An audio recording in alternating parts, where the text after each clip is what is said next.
Okay, great. So I just started recording. My name is Ryan Provost. I am the Director of Grad Student Services for the Departments of Teaching and Learning and Educational Studies. The purpose of this session today is to uh, go over how to register for classes for new graduate students. Uh, I will walk through some things, answer questions that you have, and make sure that that you know how to get registered for classes before we conclude today with our time. So this website is one that you probably saw as I shared it with you for where you registered for today's session, but this is our new graduate student checklist. I just want to have this up here to point out that you should definitely, if you haven't already completed these first steps, the 7 that you see on the screen before you see scheduled classes, you'll want to make sure you do those first before you work on trying to get scheduled for your classes. But we'll go from here. So in this new student list here, there is, if you click on this schedule classes button, it'll take you to this page on the graduate school's website that has some step-by-step instructions for enrolling yourself in graduate courses.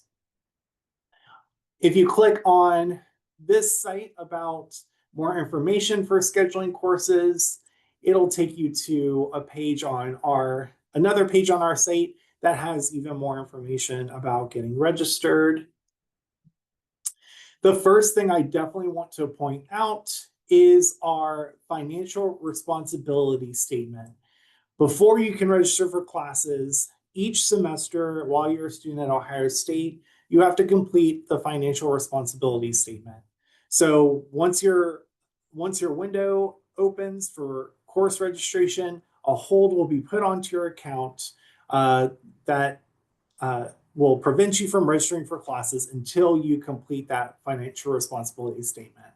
To complete it, you will go into Buckeye Link, which will look like this. And if you search hold up at the top and click on my holds, and then go down to the holds button here, the hold will show up here for you to complete it. I'm a student in one of our programs and I've already completed it for the autumn, so that is why I don't see the hold here. But here's what it may look like. This is a little bit of an older document, so it might look a little bit different now, but this is essentially what the process will look like. But once you get into the hold, you'll see the registration lock. You'll click on that. It'll show you that you need to complete the financial responsibility statement. You'll have some statements to mark that you agree, basically saying that you understand that you will be have charges for tuition and fees put on your account and that you agree to pay those. And then you'll hit submit, and that will clear that hold so that you can move forward with registering for classes. So that's the first thing you'll definitely want to do. Some students will see they have a hold and be confused by why they can't register for classes. And most of the time it is because of the financial responsibility statement. But once you get that cleared, great. Your next thing will be to move on to register for your classes. If you have a question about what classes you should be registering for, you'll want to consult with your faculty advisor for your program, and they will help you determine what classes will be most appropriate for you to register for each semester. But if you're looking for maybe some elective courses, or you're just curious about what courses are offered in our departments, we do have on our webpage a list of courses by term.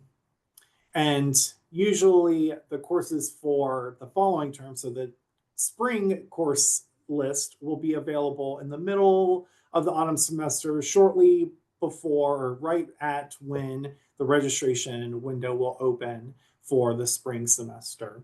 But for now, all of our autumn classes are listed here, and I'll click on the Ed Studies autumn classes. But first I'll point out that we do also have a link that shows just our online classes. But if you click on the link, you can select which area you're interested in seeing classes for. So I'll select Higher Education and Student Affairs. And that'll take you to this screen, which will show you all the classes that are being offered and which sections are being offered for them. So if I scroll down a little bit, I'll see Advanced Individual Studies. This is the class. And then these are the different sections. You can see the instructor. You can also see how many credits the course is. If it has a range like this, it means you can take it for anywhere between 1 to 15 credit hours. Most courses are 3 credit hours. You can also see whether it's a graduate or undergraduate course. And you can see what campus it's offered on. And then in each section, you can see the instruction mode, whether it's in person or hybrid or online. If there's a specific location, the dates of the course, and then which days of the week they offer. So if I come down to an example of a course that's not an independent study. So this one, the 7570 course, Internationalizing Colleges and Universities, I see that it's a 3 credit hour course. It is a graduate level course here in Columbus. The course will be in person in Ramsire Hall, room 136. It'll be on Tuesdays for the entire semester from 5:30 p.m. to 8:15 p.m. taught by Dr. Suspitsna here. So that's an example of how you can find courses if you're kind of looking for some courses that you're maybe interested in taking.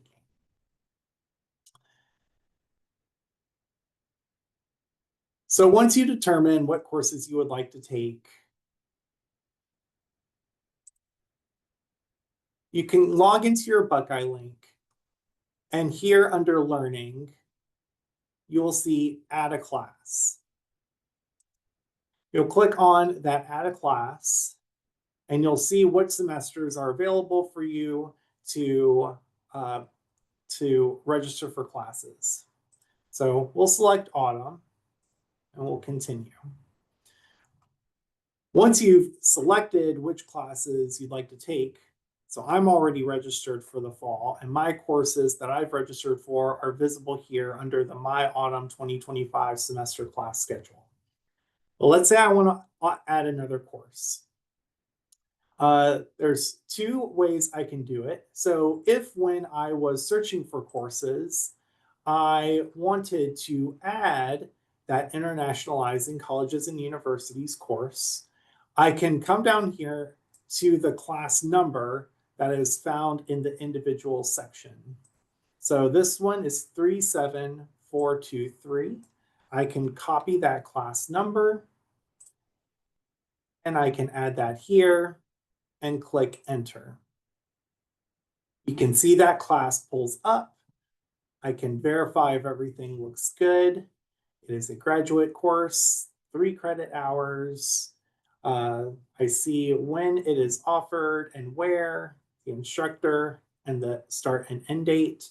If I am not sure if there's space in the class, but I'm fine being added to the wait list. If it is full, I can click this button to indicate I'm okay with that. And then I would click next to add the course. I don't want to add the course, so I'm going to cancel. Now let's say I don't know that course number. Let's say it's pretty common that faculty will say, you should register for this course, but they don't have that 5-digit class number necessarily. That's fine. You can still search for the course here by clicking this button. You'll select which campus. Almost all of our classes are on the Columbus campus. You'll select which subject. So let's say I'm interested in a workforce development and education class. I would select that.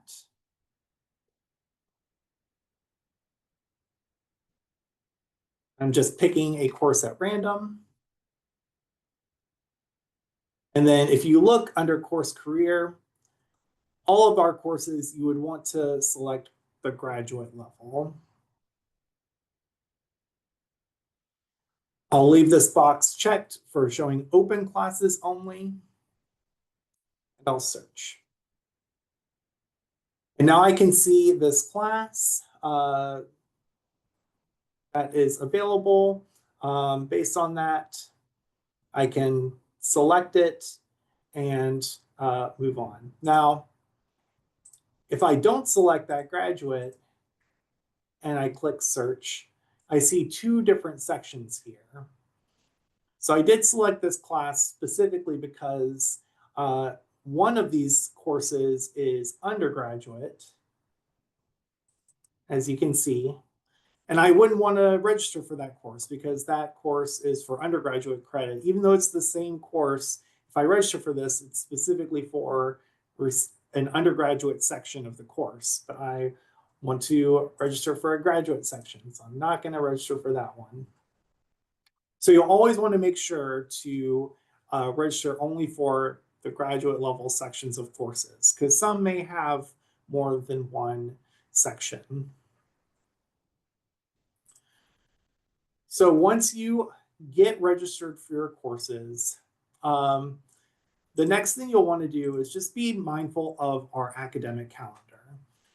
So I'm looking at our academic calendar for the semester, for the autumn semester. And some dates I want to point out as you look at this. So the date that the statements of account become available. So when you register for classes, your statement of account shortly thereafter will become available. If you have already registered, or if you register today, that statement of account won't show up till July 20th. But if you register for classes after July 20th, it'll show up shortly after you register, probably within about 1 to maybe 2 business days. The next thing you'll want to note is August 19th is the initial deadline for payment of your student account. So if you have any sort of scholarship or graduate associateship or fellowship or other funding source, typically those will be applied automatically and you do not have to do anything unless a funding source has told you you need to do something, or you got maybe an outside scholarship where they paid you directly with the understanding that you were going to pay your bill. But either way, August 19th is that initial deadline. Our classes this autumn start on Tuesday, August 26th for our full autumn term courses. We also have two 7-week sessions, one that'll begin that August 26th, and then another one that will start about midway through the autumn semester for the second half. You'll also want to make note of refund periods. So these are deadlines by which, as long as you drop the course by that date, you will get that % refunded of what you paid or what you owed for the course.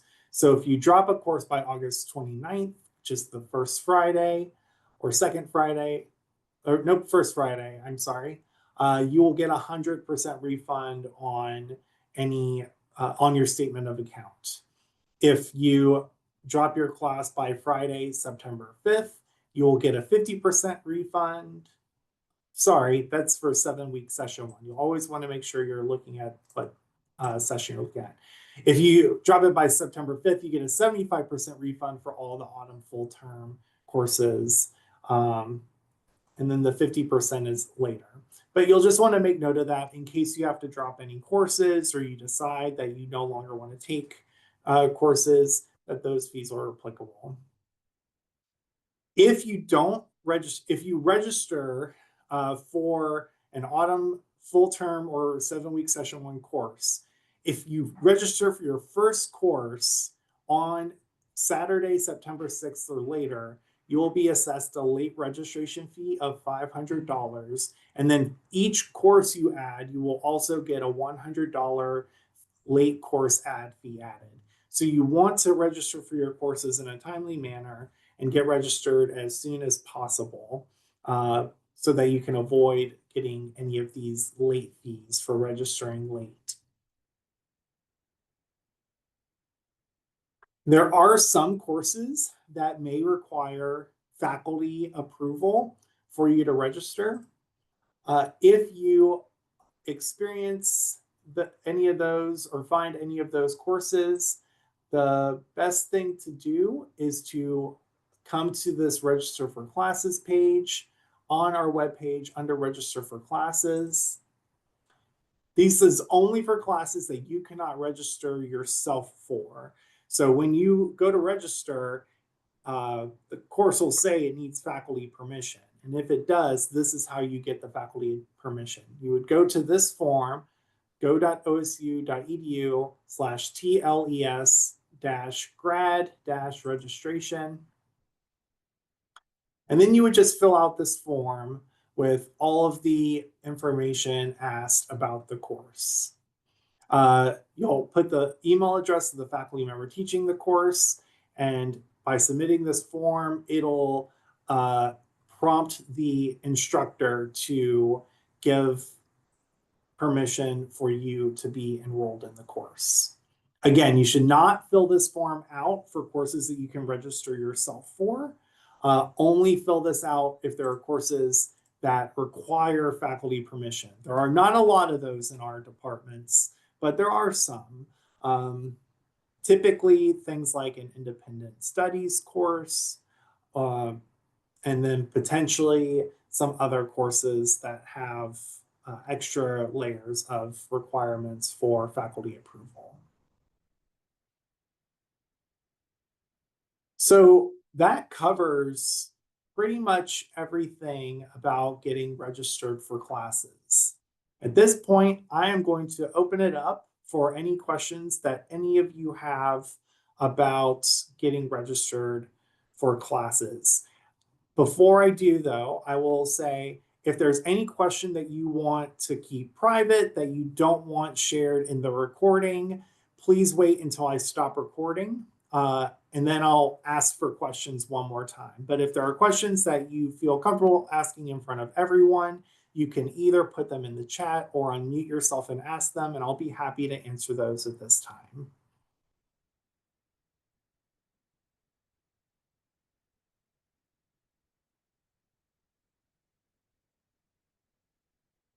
Okay, well, seeing none, I will stop the recording here in a moment to see if anyone has questions they want asked that they don't want recorded. But before I do, I just want to thank anyone who came who is going to leave. If you do have any questions for us about registering for classes, you can email us at tles@osu.edu, and we will be glad to answer any questions you have and support you any way you would like. With that, I'm going to stop recording and then I will answer any other questions.